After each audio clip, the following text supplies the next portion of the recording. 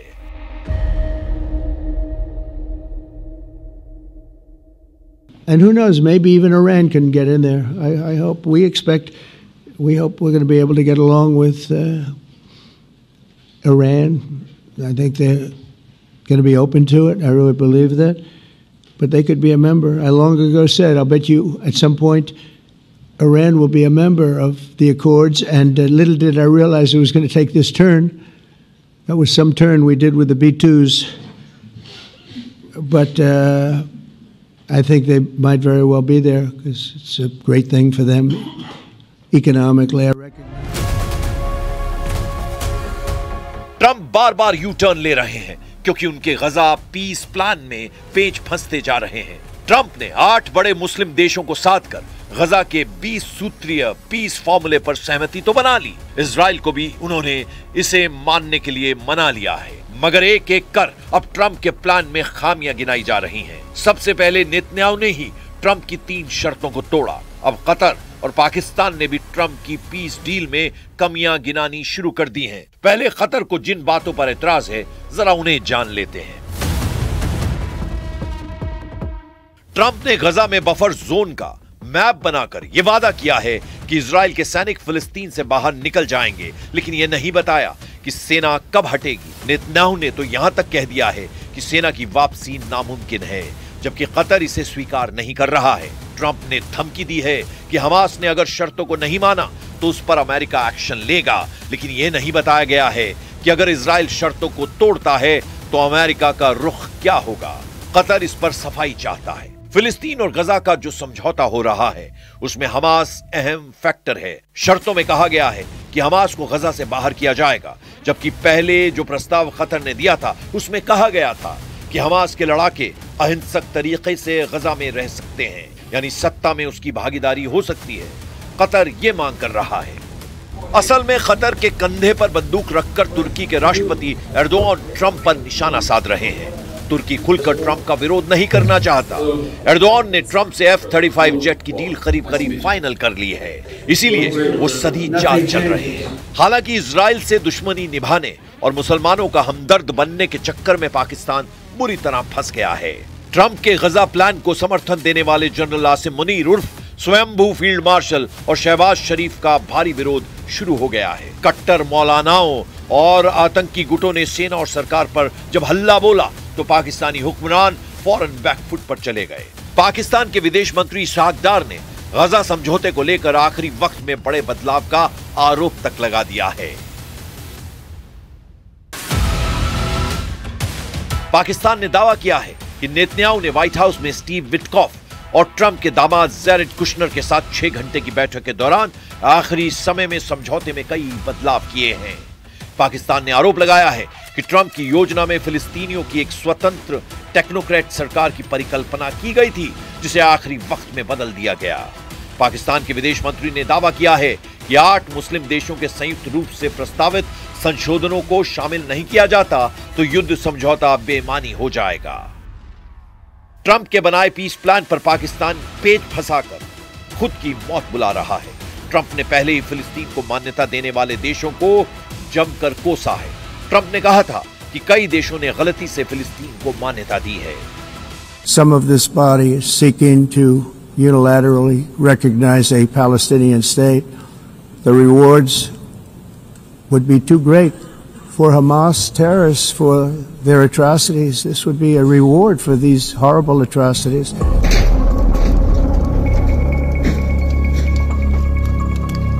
फिलिस्तीनियों के लिए देश की मांग को नेतन्याहू सिरे से खारिज कर चुके हैं। ट्रंप की सभी शर्तों को मानने वाले 8 मुस्लिम देशों पर इसीलिए फिलिस्तीन का नुकसान पहुंचाने की तोहमत लग रही है। वहीं पाकिस्तान ने गजा में अपनी सेना भेजने को लेकर भी उतावलापन दिखाया है। पाकिस्तान ने अंतर्राष्ट्रीय सुरक्षा बल में अपनी सेना भेजने को लेकर ग्रीन सिग्नल दिए हैं। इजराइल शायद ही पाकिस्तान की सेना को गजा में इजाजत दे। पीएम नेतन्याहू ने कई बार यह बात दोहराई है कि हमास की तरह पाकिस्तान भी उसका सबसे बड़ा दुश्मन है। पीएम नेतन्याहू ने तो यहां तक कहा है कि हमास के बाद इजराइल का अगला टारगेट पाकिस्तान हो सकता है। वहीं जैसे जैसे वक्त गुजर रहा है, ट्रंप के हमले का खतरा बढ़ता जा रहा है। पहले 72 घंटे और अब 4 दिन की मोहलत खत्म होने में ज्यादा देर नहीं है।